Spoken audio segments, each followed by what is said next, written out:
बिस्मिल्लाहिर्रहमानिर्रहीम। अस्सलाम वालेकुम नाज़रीन, मेरा नाम सरवत फलीम है। इस वक्त आप लोग मेरा यूट्यूब और फेसबुक चैनल देख रहे हैं। पाकिस्तान के अंदर रोज़ाना ही बहुत सारी आम खबरें आती हैं, जिसमें सुप्रीम कोर्ट की भी खबरें हैं, जिसमें सियासत की भी खबरें हैं, जिसमें हमारी इकॉनमी के लिहाज से भी खबरें हैं। मगर जिस चीज़ के ऊपर कान सबसे ज़्यादा खड़े होते हैं और जो चीज़ सबसे ज़्यादा मुतासिर करती है, वो है खबर पाकिस्तान तहरीक इंसाफ से मुतालिक। ये कहीं नहीं तय किया जाता कि पाकिस्तान पीपल्स पार्टी ने क्या बात की या मुस्लिम लीग नून क्या बात करती है। जो लोग सुनना चाहते हैं और जिस चीज़ के लिए वो बेचैन नजर आते हैं, वो पाकिस्तान तहरीक इंसाफ के हवाले से है, इमरान खान साहब के हवाले से कि क्या बड़ी अपडेट्स हैं वहां पर और पीटीआई क्या करने जा रही है। खास तौर पे एक ऐसे मौके पर जब इमरान खान साहब ने कॉल दी है कि इतवार को 28 जनवरी से ऑनवर्ड एक हफ्ता तकरीबन जो होगा वो बड़ा तगड़ा होगा, जब तक इलेक्शन मुहिम की जाती रहेगी। 8 फरवरी को इलेक्शन होने हैं और 5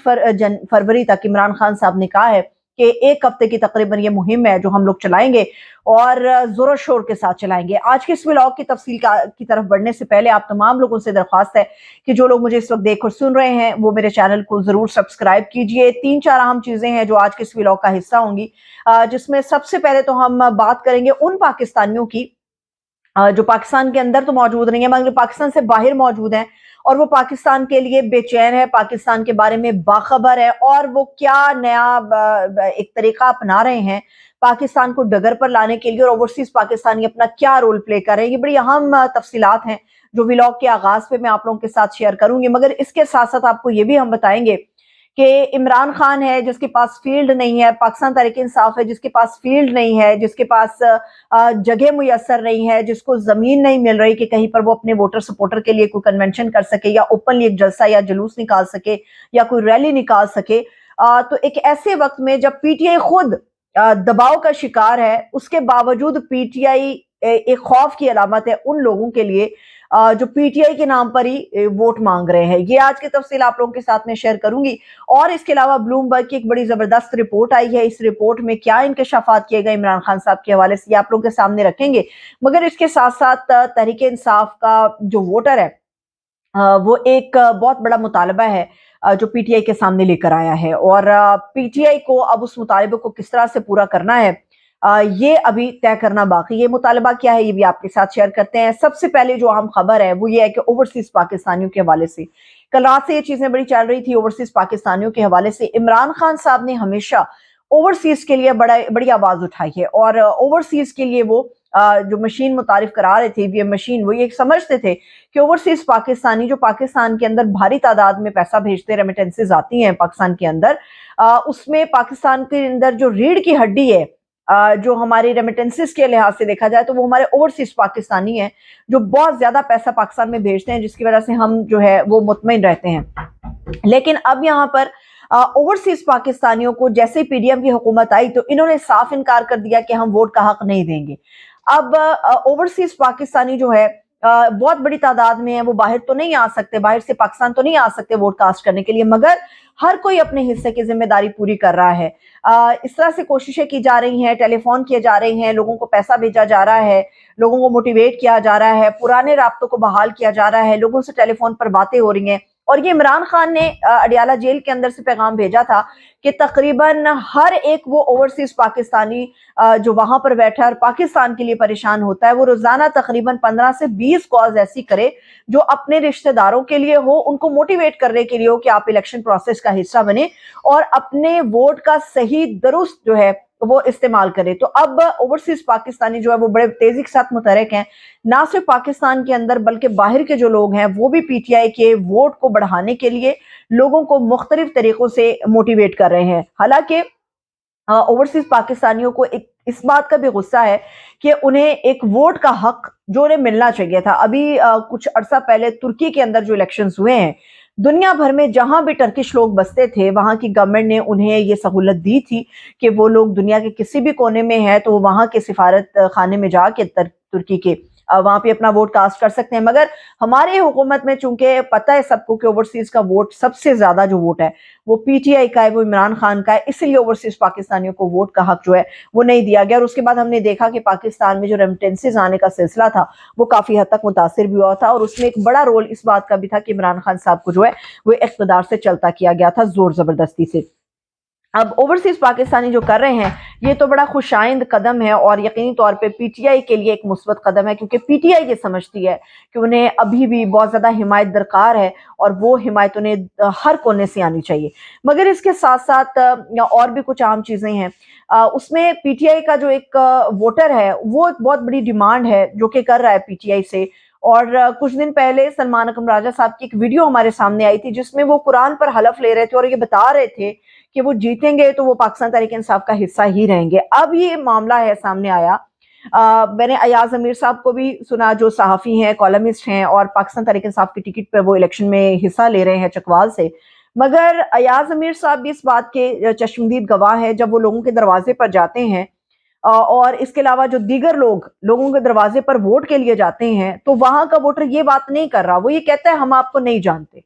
ہم آپ کو نہیں جانتے، چونکہ آپ عمران خان اور پی ٹی آئی کے لیے کھڑے ہوئے ہیں ہمارا ووٹ آپ کا ہوگا، مگر آپ کو ہمارا ووٹ لینے سے پہلے خود قرآن پہ حلف دینا ہوگا کہ ہم آپ کو جتوا دیں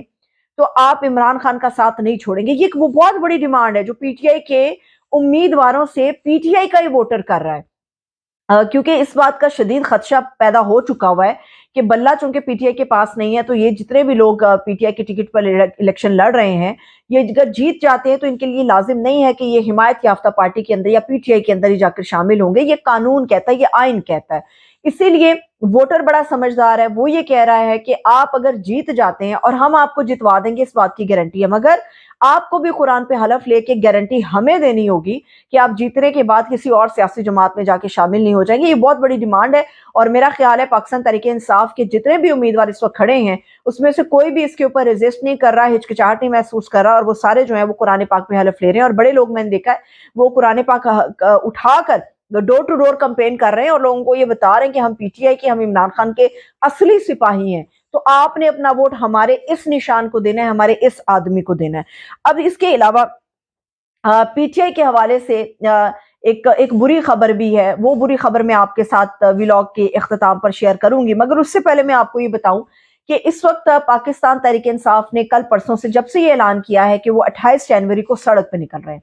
مخالفین کی نیندیں حرام ہوئی ہیں۔ آپ یہ سوچئے ایک ایسی جماعت جس کو فیلڈ نہیں مل رہی مگر نون لیگ جلسہ کرتی ہے تو اس کی تنقید پی ٹی آئی ہے، پیپلز پارٹی جلسہ کرتی ہے تو وہ پی ٹی آئی کو تنقید کرتی ہے، نون لیگ کو ایک سیڑھی بنا کر۔ پھر اس کے علاوہ کوئی بھی سیاسی جماعت کہیں بھی جلسہ یا کنونشن کر رہی ہے تو سراسر پی ٹی آئی پہ تنقید کر رہی ہے۔ مولانا فضل الرحمان صاحب خطاب کرتے ہیں تو پی ٹی آئی پہ تنقید کر کے کرتے ہیں، مطلب یہ دیکھیے کہ پی ٹی آئی کے پاس فیلڈ نہیں ہے مگر ان تمام مخالفین کو پاکستان تحریک انصاف کا خوف اس قدر ہے کہ ان کا کوئی جلسہ عمران خان کا نام لیے بغیر جو ہے قابل قبول نہیں ہے، ان کی کوئی ریلی عمران خان پہ تنقید کیے بغیر پوری نہیں ہوتی، ان کی کوئی کنونشن ایسا نہیں ہے جس میں عمران خان پہ یہ اگر ذرا سی بھی تنقید نہ کریں تو ان کو وہ مزہ نہیں آتا، مگر عمران خان پہ تنقید کرتے کرتے عمران خان کو انہوں نے پاپولیرٹی کے، مقبولیت کے ایک ایسے پہاڑ پر لا کر کھڑا کر دیا ہے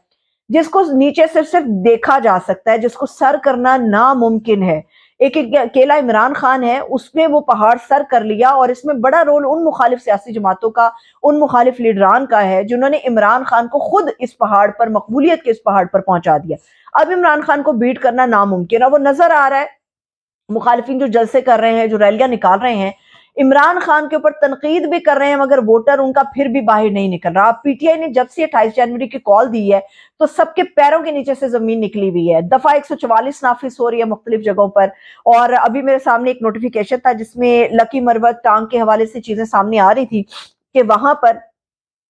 دفعہ 144 نافذ کر دی گئی ہے، حالانکہ یہ ایک ان کا آئینی حق ہے، قانونی حق ہے، جائز ان کا حق ہے پی ٹی آئی کا، مگر جہاں پہ بھی 4 بندے اکٹھے ہوں گے ان کو پکڑ لیا جائے گا، اور یہ صرف پاکستان تحریک انصاف کے لیے دفعہ 144 ہے، دیگر سیاسی جماعتوں کے اوپر یہ جو دفعہ ہے یا یہ جو قانون ہے یہ لاگو نہیں ہو رہا۔ اب ایک اور معاملہ، بلومبرگ نے ایک رپورٹ پبلک کی ہے، اور بلومبرگ جو ہے یہ ایک امریکی بڑی آتھینٹک اسے ویب سائٹ تصور کیا جاتا ہے۔ بلومبرگ یہ کہتا ہے کہ یہ بات درست ہے کہ نواز شریف صاحب جب آئے تو معاشی ترقی بہتر تھی، مگر یہ یاد رہے کہ عمران خان صاحب پاکستان کے سب سے مقبول لیڈر ہیں اور ان کی مقبولیت کو بیٹ نہیں کیا جا سکتا۔ اس وقت جو عمران خان کی مقبولیت اگر تمام سیاستدانوں میں رکھیں تو سب سے زیادہ یعنی کہ 58 to 59% ہے، اور نواز شریف صاحب جو ہیں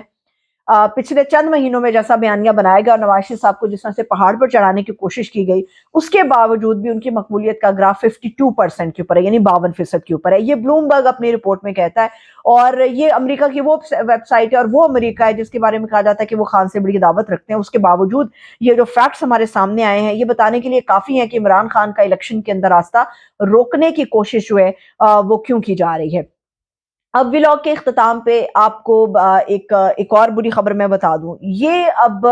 बहुत ज़्यादा मसले मसाइल हो रहे हैं और यकीनी तौर पे पीटीआई को फेस भी करने पड़ रहे हैं और इसके नताइज के ऊपर भी असरात हमें नजर आएंगे। उसकी वजह यह है कि पीटीआई के पास चूंकि अपने लोग बहुत कम रह गए थे, पकड़ दकड़ हो गई, गिरफ्तारियां हो गई, रूपोश हो गए, प्रेस कॉन्फ्रेंस हो गई, तो पीटीआई ने अक्सरियत उन लोगों की चुनी है जो मैदान में पहली दफा निकल रहे हैं। और जो पहली दफा मैदान में उम्मीदवार निकल रहा होता है उसके अंदर जज्बा तो बहुत ज्यादा होता है, मगर वोटर को आपने किस तरह से कायल करना है, ये सलाहियत उसके अंदर बहुत कम होती है। और इसकी शिकायतें बहुत सारे हिस्सों से आ रही हैं कि बहुत सारे ऐसे उम्मीदवार हैं जो हमारे डोर पर नहीं पहुंच पाए, बहुत सारे उम्मीदवार ऐसे हैं जिनके पम्फलेट्स नहीं नजर आ रहे, बहुत सारे उम्मीदवार ऐसे हैं जो हैं तो पीटीआई का और उनको सुनना पड़ता है, मगर उनके पास सामने वोटर को कायल करने के लिए कोई मजबूत दलील नहीं होती। ये वो चीजें हैं जो पीटीआई के उम्मीदवारों को लेके इस वक्त फेस करनी पड़ रही हैं वोटर्स को, अवाम को। और मेरा ख्याल है कि पीटीआई को इसके ऊपर काम करना चाहिए। और अभी होपफुली उम्मीद है कि 28 जनवरी से ऑनवर्ड जब हर गली नुक्कड़ कोने कूचे में हर गली दरवाजे के ऊपर जब पीटीआई के लोग पहुंचेंगे, जो असली पीटीआई के उम्मीदवार पहुंचेंगे, तो फिर मेरे ख्याल में ये चीजें और ये जो कंफ्यूजन है ये भी क्लियर हो जाएगा। जाते जाते आपको मैं बता दूं, फैसल वावड़ा साहब, उनकी लाइन कहाँ से आती है ये हम सबको पता है, मगर उनकी बातें बड़ी तशवीशनाक हैं। वो ये कहते हैं कि फैसल वावड़ा के ख्याल में अब पीडीएम की सेकंड गवर्नमेंट बनने जा रही है और इसमें जो ऐवान सदर है उसमें जरदारी साहब की तस्वीर आवेजा हमें नजर आएगी और वजारत उस्मा की जो कुर्सी है वो नून लीग के हिस्से में आएगी, मगर ये उन्होंने डिस्क्लोज नहीं किया कि वजारत उस्मा किसको मिलेगी। हाँ, जो तशवीशनाक बात है वो ये कह रहे हैं कि मैदान में बस दो ही जमातें हैं, पीटीआई कहीं एग्जिस्ट नहीं कर रही। तो मेरा ख्याल है कि 28 जनवरी जब पीटीआई का झंडा बाहर निकलेगा तो मुमकिन है कि वावड़ा साहब को अंदाजा हो जाए कि उनकी लाइन थोड़ी सी गलत है। वीलॉग पसंद आए इसको लाइक कमेंट करें, अपना ख्याल रखिए, खुदा हाफिज़।